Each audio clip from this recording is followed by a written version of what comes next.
Students, welcome back in my class. आज हम लोग बात करने वाले हैं सेपरेशन ऑफ मिक्सचर की। जहां हम लोगों ने हमारी प्रीवियस वीडियो के अंदर दो सॉलिड को सेपरेट किया था, वहीं आज हम लोग सेपरेट करने वाले हैं सॉलिड सब्सटेंस को लिक्विड सब्सटेंस से। यहाँ पर हमारे पास नंबर ऑफ प्रोसेस होती है किसी भी एक सॉलिड सब्सटेंस को लिक्विड सब्सटेंस से अलग करने के लिए, जिनमें से कुछ प्रोसेस मैंने आप लोगों के लिए यहाँ पर लिख दी हैं, जैसे कि filtration, chromatography, distillation, crystallisation, evaporation and centrifugation. इन प्रोसेस की हेल्प से हम लोग किसी भी एक सॉलिड को एक लिक्विड सब्सटेंस से अलग कर सकते हैं। यहाँ हम लोग सबसे पहले बात करने वाले हैं फिल्ट्रेशन की। तो अगर हम लोग बात कर लेते हैं एग्जाम्पल की, तो अगर हम लोगों ने सैंड को मिक्स किया है वाटर मॉलिक्यूल्स के अंदर, तो आप लोगों को पता है सैंड को कितना ही मिक्स कर ले वाटर के अंदर, वो कभी भी कंप्लीटली डिसॉल्व नहीं हो सकती है वाटर के अंदर, यानी कि वो प्रेसिपिटेट की फॉर्म में नीचे बैठ जाएगी। तो अब हमें उस सैंड को अलग करना है वाटर से। उसके लिए हम लोग यूज कर सकते हैं प्रोसेस फिल्ट्रेशन। पहले फिल्ट्रेशन प्रोसेस में हम लोगों ने क्या क्या इक्विपमेंट को यूज किया है इस बारे में बात कर लेते हैं, देन बात करेंगे फिल्ट्रेशन की।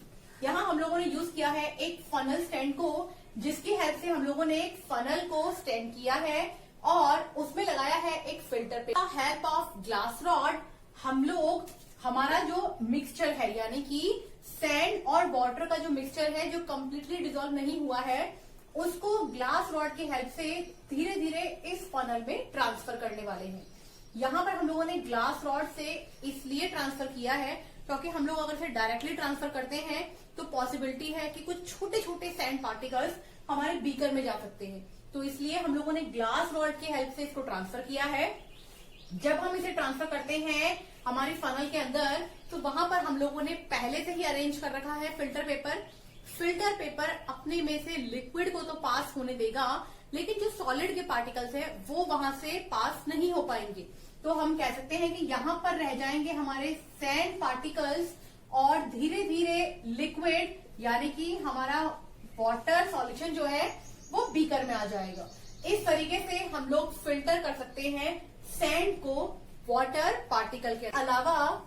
अगर हम लोग बात करते हैं sugar plus sand plus water example की, तो यहाँ पर हमें पता है कि शुगर वाटर के अंदर अच्छे से डिसॉल्व हो सकता है, वहीं पर सैंड डिसॉल्व नहीं होगा।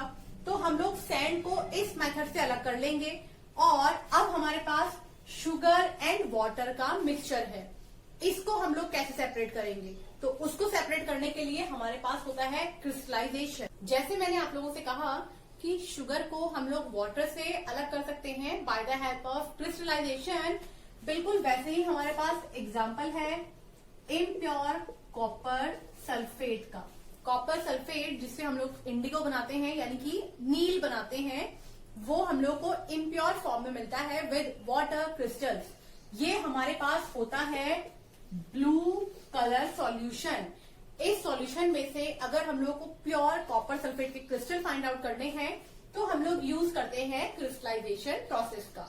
यहाँ पर हम लोगों ने जो इंस्ट्रूमेंट यूज किए हैं पहले उनके बारे में बात कर लेते हैं।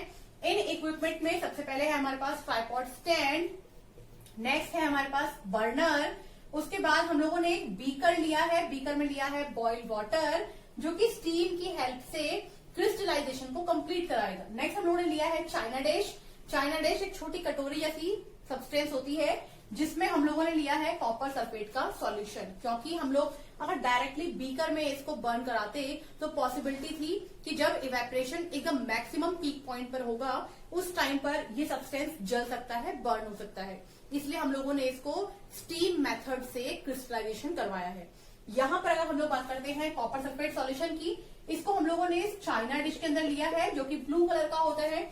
जब स्टीम धीरे धीरे इस चाइना डिश को टच करेगी तो आप लोगों को पता है ये चाइना डिश ऊपर जो है उसमें से इवेपोरेट होना स्टार्ट हो जाएंगी हमारी इम्प्योरिटीज जैसे जैसे यहाँ पर इवेपोरेट होंगी हमारे पास धीरे धीरे सॉलिड क्रिस्टल की फॉर्म में कॉपर सल्फेट सॉल्यूशन आता जाएगा। और एक टाइम ऐसा आएगा कि ये जो हम लोगों ने सॉल्यूशन लिया है ये कम्प्लीटली एनहाइड्रस हो जाएगा, यानी कि हम कह सकते हैं हमने लिया था CuSO4.5H2O, ये कंपाउंड हमें बना करके देगा CuSO4, हमें एनहाइड्रस कॉपर सल्फेट मिला। प्रोसेस हम लोग शुगर वाटर के साथ या फिर सॉल्ट वाटर के साथ करते हैं, उनका इवेपरेशन करवा देते हैं और इवेपरेशन करते ही हमको शुगर या फिर सॉल्ट के क्रिस्टल्स मिल जाते हैं और वाटर इवेपरेट हो जाता है।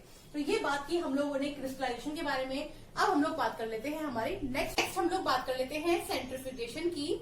पहले इसकी डेफिनेशन देख लेते हैं। It is a method for separating the suspended particle of a substance from a liquid in which the mixture is rotated at a high speed in a centrifuge।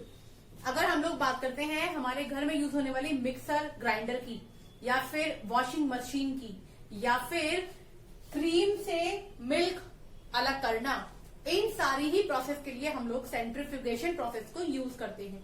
यहाँ पर हम लोग एक सॉलिड सब्सटेंस को अलग करते हैं लिक्विड सब्सटेंस से। आप देखेंगे अगर हम लोग अपने मिक्सर के अंदर मिल्क को बहुत हाई स्पीड पर रोटेट करते हैं तो धीरे धीरे वो अपने में से क्रीम को अलग करना स्टार्ट कर देता है। बिल्कुल ऐसे ही बटर को भी हम लोग अलग करते हैं by the process of centrifugation. Next process की हम लोग बात करते हैं क्रोमेटोग्राफी। क्रोमेटोग्राफी एक बहुत इंपॉर्टेंट प्रोसेस है जिसको हम लोग केमिकल एनालिसिस के लिए यूज करते हैं। इसको हम लोग जनरली यूज करते हैं पॉइजन को डिटेक्ट करने के लिए कि कहीं किसी भी एक बॉडी के अंदर स्टमक में या ब्लैडर में इन जगहों पर पॉइजन के ट्रेस तो नहीं मिल रहे हैं, या फिर अगर हमें कोई बहुत सारे केमिकल सब्सटेंस आपस में मिक्स करके दिए हैं और हमें कहा है कि अलग अलग केमिकल सब्सटेंस बताने हैं, तो वहां पर भी यूज करते हैं हम लोग क्रोमेटोग्राफी का। क्रोमेटोग्राफी के लिए हम लोग यूज करते हैं क्रोमेटोग्राफिक स्ट्रिप को, यानी कि फिल्टर पेपर को। वहां पर हम लोग पहले पेंसिल से एक लाइन ड्रॉ करेंगे और वहां पर उस केमिकल सब्सटेंस का स्पॉट लगाते हैं जिसका हमें डिटेक्शन करना है। यहाँ हम लोग डिटेक्शन कर रहे हैं ब्लैक इंक का, कि ब्लैक इंक में कितने सारे और केमिकल मिक्स किए गए हैं। तो यहाँ पर हम लोगों ने पहला पॉइंट कंप्लीट किया। नेक्स्ट हम लोग बात कर लेते हैं इस फिल्टर पेपर को हम लोग ग्लास रॉड, सेलोपिन टेप से और ग्लास जार के अंदर water as a solvent use करते हुए हम लोग अच्छे से एक सॉल्यूशन बनाएंगे। यहाँ पर जब हम लोग ब्लैक इंक की रिएक्शन कराते हैं वाटर के साथ, तो जैसा कि आप लोगों ने देखा होगा कि जब भी कभी किसी एक जेल पेन की इंक के ऊपर वाटर गिर जाता है तो वो वहां से बहना शुरू कर देता है या फिर फैल जाता है। बिल्कुल सेम प्रोसेस उस फिल्टर पेपर के ऊपर भी होगा। वो ब्लैक कलर का इंक जो है धीरे धीरे मूव करना शुरू कर देगा उस वाटर जार के अंदर। तो जब ये यहाँ से मूव कराता जाएगा, ये धीरे धीरे कलर को चेंज करता जा रहा है।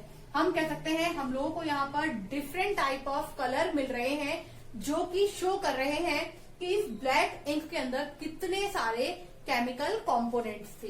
तो क्रोमेटोग्राफी को हम लोग जनरली यूज करते हैं केमिकल एनालिसिस में, जहां डिफरेंट टाइप के केमिकल सब्सटेंस हम लोग अलग कर सकते हैं हेल्प ऑफ क्रोमेटोग्राफिक पेपर।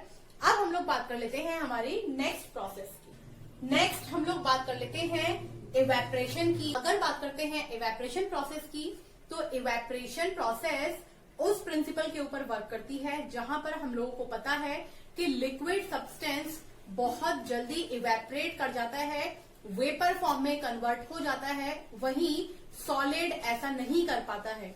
इसी प्रिंसिपल को ध्यान में रखते हुए हम लोग एग्जाम्पल ले सकते हैं सॉल्ट प्लस वाटर, या फिर हम लोग एग्जाम्पल ले सकते हैं शुगर प्लस वाटर। इन दोनों ही एग्जाम्पल के अंदर हम लोग शुगर या फिर सॉल्ट वाटर के अंदर उसको डिसॉल्व कराने के बाद चाइना डिश में रखेंगे। China dish, tripod stand and burner. Burner से जैसे ही चाइना डिश में हीट ट्रांसफर होगी, धीरे धीरे इवेपरेशन स्टार्ट होगा।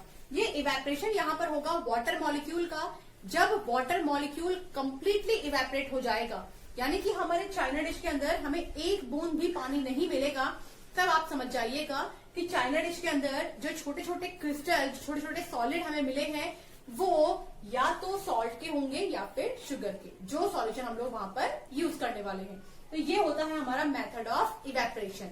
नेक्स्ट हम लोग बात कर लेते हैं डिस्टिलेशन। डिस्टिलेशन मेथड भी कुछ हद तक सिमिलर होता है इवेपरेशन के, लेकिन यहाँ पर हम लोग एक स्टेप और आगे बढ़ते हैं। जैसे कि हम लोगों ने लिक्विड से कन्वर्ट किया है वेपर्स में, यानी कि यहाँ पर हम लोगों ने बॉइलिंग की प्रोसेस को यूज किया होगा, या फिर कह सकते हैं कि हीटिंग की प्रोसेस को यूज किया होगा। अब जब लिक्विड से हम लोगों ने वेपर्स बना लिए हैं, जैसे कि हमने इवेपोरेशन में किया था, इवेपोरेशन में हम लोगों ने वेपर्स को फ्री मूव करने दिया था, मतलब चाइना डिश से वो इजीली बाहर चले जाएं, ऐसा किया था। लेकिन डिस्टिलेशन प्रोसेस के अंदर हम लोग ऐसा नहीं करते हैं। डिस्टिलेशन प्रोसेस में हमने लिक्विड से जो वेपर्स बनाए हैं उनको हम लोग वापस से लिक्विड फॉर्म में लेके आना चाहते हैं। अब आप देखिए, लिक्विड के मॉलिक्यूल थोड़ा पास पास होते हैं एज कंपेयर टू वेपर्स, वही वेपर्स के मॉलिक्यूल थोड़ा डिस्टेंस पे होंगे। उन डिस्टेंस मॉलिक्यूल को हम लोगों को पास लेकर के आना है, तो हमें उन्हें प्रेशराइज करना पड़ेगा। उनको प्रेशराइज करने के लिए हम लोग यूज करेंगे कूलिंग प्रोसेस। जैसे ही हम लोग वेपर्स को कूल करेंगे, वो कैसे कर सकते हैं, हम लोग चाइना डिश के ऊपर एक ढक्कन लगा सकते हैं। उस ढक्कन के ऊपर जब इवेपोरेटेड लिक्विड जाएगा और कूल होगा, हम लोग उस ढक्कन को कूलिंग करेंगे बाय आइस बाथ, तो आप लोगों को वही वेपर्स जो थे वो दोबारा से लिक्विड फॉर्म में मिल जाएंगे। ये प्रोसेस होता है हमारा डिस्टिलेशन। आज हम लोगों ने बात की है complete separation of solid from liquid. Next video में हम लोग बात करेंगे जब दो लिक्विड को हम लोग सेपरेट करते हैं। आज के लिए इतना ही, थैंक यू।